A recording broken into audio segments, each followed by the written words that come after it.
High সবাইকে, কেমন আছো তোমরা? আশা করি সবাই খুব ভালো আছো। আর আমাকে দেখে তো আজকে বুঝতেই পেরেছো নিশ্চয়ই, আজকে আমি কলেজ যাচ্ছি। অনেকদিন পর দেখছি বৃষ্টি হয়নি আজকে, তাই ভাবলাম একটু কলেজ থেকে ঘুরে আসি, এরপর তো পুজোর ছুটি পড়ে যাবে। এবং আমার কলেজ করে আসার সময় একটু খাবার নিয়ে এসেছিলাম।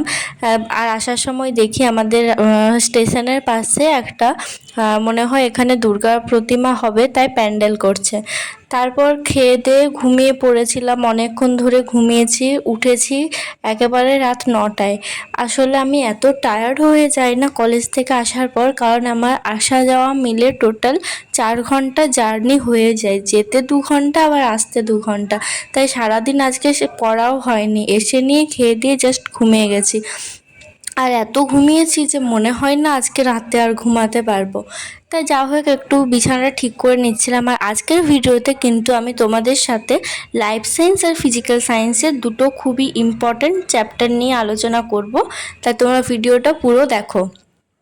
লাইফ সায়েন্সের যে চ্যাপ্টারটা আজকে করছি সেটা হচ্ছে বংশগতি এবং কয়েকটি সাধারণ জিনগত রোগ। যদিও আজকে আমি শুধুমাত্র বংশগতিটাই করতে পেরেছি, আসলে চ্যাপ্টারটা তো খুব বড়, তাই একদিনে পুরোটা পড়া সম্ভব নয়। আর তোমরা যারা এবছর পরীক্ষা দিয়েছো তারা তো জানোই যে এই চ্যাপ্টারটা হচ্ছে লাইফ সায়েন্সের সব থেকে ইম্পর্টেন্ট চ্যাপ্টার। যদিও লাইফ সায়েন্সের প্রায় পুরো বই থেকে কোয়েশ্চেন আসে, কিন্তু এখান থেকে কিন্তু একটু বেশি কোয়েশ্চেন আসে। তাই যারা এবছর নতুন পরীক্ষা দিচ্ছ তোমরা কিন্তু এই চ্যাপ্টারটা একদমই মিস করো না, এটা কিন্তু ভালো করে যাও। এখান থেকে কিন্তু প্রতি বছরই অনেক কটা কোয়েশ্চেন আসে। আজকে আমি খুবই টায়ার্ড ছিলাম যেহেতু, তার জন্য আজকে আর লেখার কাজটা ভেবেছিলাম করব না, তাই শুধুমাত্র বই পড়ে আন্ডারলাইন করে রেখেছিলাম।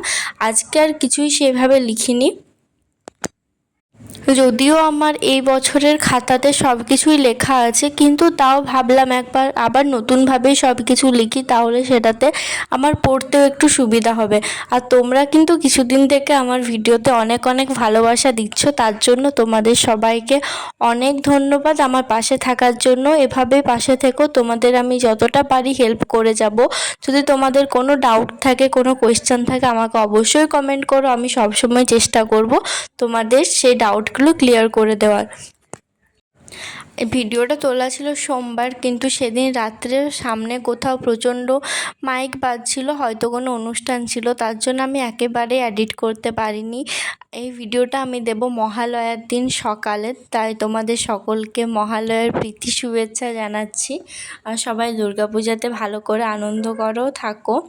আর আমার লাইফ সায়েন্স পড়া হয়ে গেছে, তারপর ফিজিক্যাল সায়েন্সের চলতরিৎ চ্যাপ্টারটা শুরু করেছিলাম। এখান থেকেও কিন্তু অনেক কোয়েশ্চেন আসে, কিন্তু কেন জানি না আমার আর ফিজিক্যাল সায়েন্সটা পড়তে ইচ্ছা করছিল না, রেখে দিলাম। কিন্তু ওই চ্যাপ্টারটাও কিন্তু খুবই ইম্পর্টেন্ট, তোমরা কিন্তু করে রেখো। তারপর আমি দুটো রেকর্ডিং ক্লাস দেখলাম ইউটিউব থেকে, ফ্রি ক্লাস। তারপর চুলের অবস্থাটা তো একদম খারাপ হয়েছিল, তাই ঘুমাবার আগে একটু চুলটা ঠিক করে নিচ্ছিলাম। আর চুলটা একদম আমার ঝোপের মতো লাগছে। যাই হোক, আজকের মতো ভিডিওটা এতটাই। সবাই ভালো থেকো, সুস্থ থেকো, দেখা হচ্ছে অন্য একটা ব্লগে।